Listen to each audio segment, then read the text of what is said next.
지금 한국에서 바이낸스가 곧 차단될 수 있다는 신호가 계속 나오고 있습니다. 어느 날 아침 앱이 업데이트도 안 되고 접속도 끊기면 자산을 꺼낼 길이 순식간에 좁아집니다. 그래서 오늘은 자산을 빠르게 옮기는 방법부터 시작합니다. 최근 한국에서 바이낸스 같은 미신고 해외 가상자산 거래소 앱이 구글 플레이 스토어에서 다운로드와 업데이트가 차단됐습니다. 단순 불편이 아니라 다음 단계가 접속 제한으로 이어질 수 있는 흐름입니다. 금융당국 압박이 커지면서 접속 제한 조치도 진행 중인 분위기입니다. 앱이 설치돼 있어도 업데이트가 막히면 언젠가 기능이 멈추고 그때부터는 출금 한 번이 어려워질 수 있습니다. 그래서 바이낸스 이용자분들은 바이낸스에 있는 자산을 신속히 다른 거래소로 옮겨야 하는 상황입니다.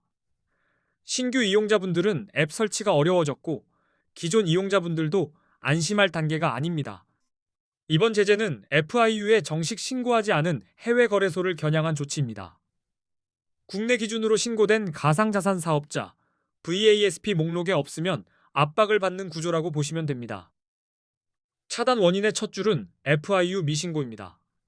바이낸스는 국내 금융당국인 FIU에 가상자산 사업자 VASP로 신고하지 않은 상태로 분류됩니다. 이게 명분이 됩니다. 두 번째는 구글 정책입니다. 구글이 한국 금융당국의 요청에 따라 미신고 해외 거래소 앱을 플레이스토어에서 퇴출시키기로 결정했고 그 결과 다운로드와 업데이트 길이 동시에 막혔습니다. 여기에 세금 이슈도 얹혔습니다. 국내 거래소에는 앞으로 세금을 부과할 예정인데 해외 거래소는 세금 부과가 상대적으로 어렵습니다. 그래서 당국이 더 강하게 밀어붙인 것으로 보입니다. 기존 이용자분들은 이미 설치된 앱이 당분간은 돌아갈 수 있습니다. 하지만 업데이트가 막힌 상태는 오래 못 갑니다. 접속 제한이 걸리면 체감 속도가 훨씬 빠르니 미리 옮겨두는 쪽이 안전합니다. 신규 이용자분들은 플레이스토어에서 앱 설치가 불가능한 상황입니다. 그리고 웹사이트 접속도 제한될 수 있습니다. 시작하려던 분일수록 먼저 대체 거래소와 지갑 준비부터 해두시는 게 좋습니다. 우회 방법으로 VPN을 쓰는 분들도 있습니다. 앱 삭제 후 VPN으로 접속을 시도하는 방식이죠. 다만 우회는 보안 사고 가능성이 늘고 법적 부담도 생길 수 있으니 메인 전략으로 두는 건 위험합니다. 국내 거래소로 옮기면 깔끔하지 않느냐는 말도 나옵니다. 하지만 국내 거래소는 레버리지 사용이 불가능합니다. 거래 수수료도 높은 편이고 추후 세금이 부과될 예정이라 선물 단타 목적에는 추천드리기 어렵습니다. 무엇부터 하느냐가 중요합니다. 먼저 자산을 꺼낼 통로를 확보하고 옮길 목적지를 확정합니다. 마지막으로 작은 금액으로 테스트를 해보면 실수가 확 줄어듭니다. 가장 안전한 방법은 자산을 개인 지갑으로 출금해 두는 것입니다. 거래소 문제가 생겨도 내 지갑 주소로 나가 있으면 마음이 달라집니다. 휴대폰 지갑이든 하드웨어 지갑이든 본인에게 익숙한 걸로 준비합니다. 지갑을 만들었다면 주소와 네트워크를 먼저 확인합니다. 같은 코인이라도 네트워크가 다르면 입출금이 꼬일 수 있습니다. 주소를 복사했으면 끝이 아니라 앞자리와 뒷자리를 눈으로 한 번 더 맞춰보셔야 합니다. 그 다음은 소액 테스트 출금입니다. 큰 금액을 한 번에 보내는 순간 손이 덜덜 떨립니다. 아주 작은 금액으로 먼저 보내서 실제로 지갑에 들어오는지 확인한 뒤에 나머지를 옮기는 방식이 안정적입니다. 개인 지갑으로 옮긴 뒤에는 원하는 거래소로 다시 입금할 수 있습니다. 이때도 네트워크 선택이 핵심입니다. 어떤 코인은 메모나 태그가 필요한 경우가 있으니 입금 화면에 적힌 안내를 꼼꼼히 따라가셔야 합니다. 자산을 옮기는 과정에서 알트코인이 많으면 복잡해집니다. 그래서 많은 분들이 출금 전에 스테이블 코인, 예를 들면 USDT처럼 이동이 편한 자산으로 정리하기도 합니다. 단, 수수료와 네트워크는 꼭 확인합니다. 지금 이번 사태로 한국인들이 가장 많이 가입하고 이동하는 거래소 5곳을 비교 분석해 두었습니다.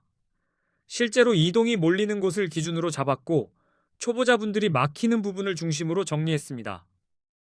이 5거래소는 원화 입금이 가능하고 한글 지원도 됩니다. 수수료가 저렴한 곳 위주로 묶었고 가입 시 $100를 지급하는 이벤트를 하는 곳도 포함되어 있습니다. 전체 비교표는 고정 댓글에 있습니다. 거래소를 고를 때는 단순히 유명세만 보지 마세요.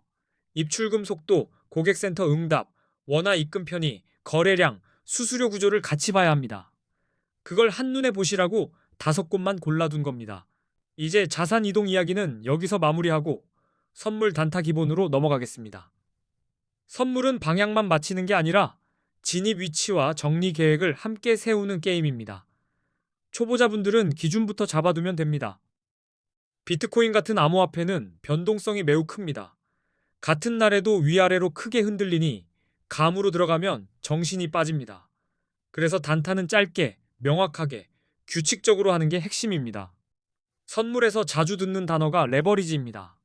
레버리지는 내 돈보다 큰 금액을 굴리는 배율입니다. 처음에는 낮게 시작하는 게 좋습니다. 배율이 높을수록 작은 흔들림에도 계정이 크게 요동칩니다. 또 하나는 마진 방식입니다. 격리, 교차 같은 설정을 볼 텐데 초보자분들은 격리로 작은 금액만 묶어두는 습관이 도움이 됩니다. 전체 자금을 한 번에 걸지 않고 통제 가능한 범위로 나누는 겁니다.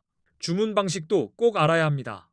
마켓은 즉시 체결이라 편하지만 미끄러짐이 생길 수 있습니다. 리밋은 내가 원하는 가격에 걸어두는 방식이라 진입이 깔끔해집니다. 단타일수록 리밋을 연습해보세요. 이제 롱 포지션과 숏 포지션을 단순하게 정리합니다. 롱은 가격이 오를 것이라 보고 매수 방향으로 베팅하는 겁니다. 숏은 가격이 떨어질 것이라 보고 하락 방향으로 베팅하는 방식입니다. 많은 분들이 언제 롱, 언제 숏에서 멈춥니다. 답은 하나가 아닙니다. 다만 기준은 만들 수 있습니다. 추세가 위면 롱 쪽이 편하고 추세가 아래면 숏 쪽이 편합니다. 이 원칙이 출발점입니다. 롱 진입 신호를 보겠습니다. 가장 먼저 차트에서 강한 상승 추세가 보일 때입니다. 고점을 여러 번 높여가며 올라가는 구조가 나오면 시장이 위로 길을 내고 있다는 뜻이고 롱이 유리해지기 쉽습니다. 기술적 분석에서는 50일 이동평균선이 150일 이동평균선을 위로 돌파할 때 골든 크로스라고 부릅니다.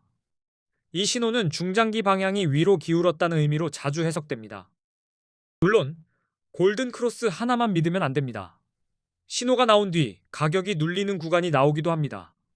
그래서 저는 추세 확인 후 조정이 끝나고 다시 거래량이 붙는 순간을 같이 보려보다. 거래량은 상승의 연료입니다. 가격이 오를 때 거래량이 함께 증가하면 시장 참여가 늘었다는 뜻이라 신뢰도가 올라갑니다. 이런 구간은 상승이 더 강해질 가능성이 있어 롱 근거가 됩니다. 뉴스도 반드시 확인해야 합니다. 비트코인 규제 완화, 대형 기관 투자자들의 진입, ETF 승인 같은 긍정적 외부 요인은 가격을 들어올리는 촉매가 됩니다. 뉴스와 차트가 같은 방향이면 롱이 편해집니다. 숏 진입 신호로 넘어가겠습니다. 우선 차트에서 하락 추세일 경우 진입을 고려합니다. 저점이 계속 낮아지고 반등이 짧고 약하면 아래로 힘이 실렸다는 뜻이라 숏이 유리해지기 쉽습니다. 기술적 분석에서는 50일 이동평균선이 150일 이동평균선 아래로 내려갈 때 데드 크로스라고 합니다. 이때는 방향이 아래로 기울었다는 경고등처럼 쓰입니다. 데드 크로스도 단독으로 보지 마세요. 급락 뒤에는 반등이 나오기 마련입니다. 그래서 반등이 저항선에서 막히는지 거래량이 따라오는지 같이 보시면 숏 타이밍이 더 정교해집니다. 거래량이 감소하는 모습도 중요합니다. 가격이 오르는데 거래량이 줄어들면 상승세가 약해지고 있다는 신호일 수 있습니다. 겉으로는 회복처럼 보여도 힘이 없으면 다시 꺾일 가능성이 커져 숏 근거가 됩니다. 부정적인 뉴스도 가격 하락에 영향을 줍니다. 규제 강화, 해킹 사고, 주요 국가들의 암호화폐 규제 정책 강화 같은 소식이 나오면 매도가 빨라질 수 있습니다. 이런 날은 숏 관점이 더 편해질 수 있습니다. 이제 보조지표 활용입니다. 비트코인 시장에서는 기술적 분석이 매우 중요합니다. 대표 지표로 RSI, 맥디, 볼린저 밴드를 많이 씁니다. 지표는 결정이 아니라 확인해 쓰는 게 좋습니다. RSI로 과매수와 과매도를 판단합니다. RSI가 70 이상이면 과매수로 해석되어 숏을 고려할 수 있습니다. 30 이하이면 과매도로 해석되어 롱이 유리할 수 있습니다. 다만 RSI도 추세장에서는 오래 눌러붙습니다. 그래서 저는 RSI만 보지 말고 추세선과 함께 보라고 권합니다. 상승 추세에서 RSI 40대 지지가 나오면 롱 쪽이 더 안정적일 때가 있습니다. 맥디는 추세 전환의 속도를 보여줍니다. 선이 교차하며 방향이 바뀌는 순간에 힌트가 생깁니다. 볼린저 밴드는 변동성 폭을 보여주니 밴드가 벌어질수록 파동이 커진다고 이해하시면 됩니다. 단타에서는 시간 프레임도 중요합니다. 너무 작은 분봉만 보면 잡음이 많고 너무 큰 봉만 보면 기회가 늦습니다. 저는 초보자분들께 15분 봉과 1시간 봉을 같이 보며 큰 방향과 진입 위치를 맞추라고 말합니다.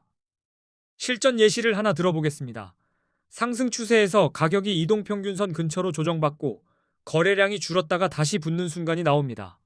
그때 롱을 잡고 짧게 목표를 두면 단타가 깔끔해집니다. 반대로 하락 추세에서는 급락 후 반등이 오더라도 저항선에서 막히는 구간이 자주 나옵니다. 반등 때 거래량이 약하고 맥디가 다시 꺾이면 쇼 쪽이 편해지는 그림이 나옵니다. 중요한 건 한 번의 승부가 아닙니다. 작은 손익을 여러 번 쌓는 구조로 가야 초보자도 흔들리지 않습니다. 그래서 진입 전에 손절 기준과 목표 기준을 숫자로 정해두는 습관이 필요합니다. 손절은 겁이 아니라 보험입니다. 손절 라인이 없으면 마음이 흔들리고 흔들리면 손이 늦습니다. 반대로 기준이 있으면 한 번 틀려도 다음 기회로 넘어갈 수 있습니다. 단타는 속도보다 규칙입니다. 또한 포지션 크기를 욕심내면 차트가 무섭게 보입니다. 처음에는 작게 들어가서 내 기준이 실제로 통하는지부터 확인하세요. 기준이 맞으면 크기는 자연스럽게 따라옵니다. 다시 한번, 지금은 바이낸스 차단 흐름 때문에 자산 이동이 최우선입니다. 제가 비교해둔 5거래소와 이동 팁은 고정 댓글에 묶어두었습니다. 급하신 분들은 그 부분부터 바로 확인하시면 됩니다. 차트에서 가장 쉬운 기준은 지지와 저항입니다. 사람들이 자주 멈추는 가격대는 선만 그어도 보입니다. 그 선 위에서는 매수 심리가 강해지고 선 아래에서는 매도 심리가 강해지는 경향이 있어 진입 위치를 잡기 좋습니다. 돌파 매매를 할 때는 뚫렸다만 보고 뛰지 마세요. 돌파 뒤 되돌림이 와서 다시 지지로 확인될 때가 훨씬 안전합니다. 반대로 하락 돌파도 되돌림에서 저항 확인이 나오면 숏이 더 편해집니다. 단타에서 제일 흔한 실수는 거래를 너무 자주 하는 겁니다. 신호가 애매하면 쉬는 게 실력입니다. 오늘은 한두 번만 한다는 느낌으로 명확한 구간만 골라서 들어가면 결과가 훨씬 안정됩니다. 그리고 거래소를 옮기면 설정도 다시 맞춰야 합니다. 인증, 보안, 출금 주소, 화이트리스트 같은 기본 세팅을 해두면 마음이 편합니다. 5거래소별로 초보자 체크 포인트도 고정 댓글에 같이 묶어두었습니다. 정리하면 롱은 상승 추세와 긍정 신호가 확인될 때, 숏은 하락 추세와 부정 신호가 겹칠 때 선택합니다. 맥디와 RSI로 과열을 확인하고 거래량으로 힘을 확인하면 결정이 더 단단해집니다.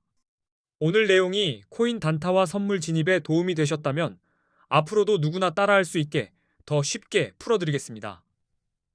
끝까지 시청해주셔서 감사합니다. 안전하게 옮기고 기준 있게 매매하시면 됩니다.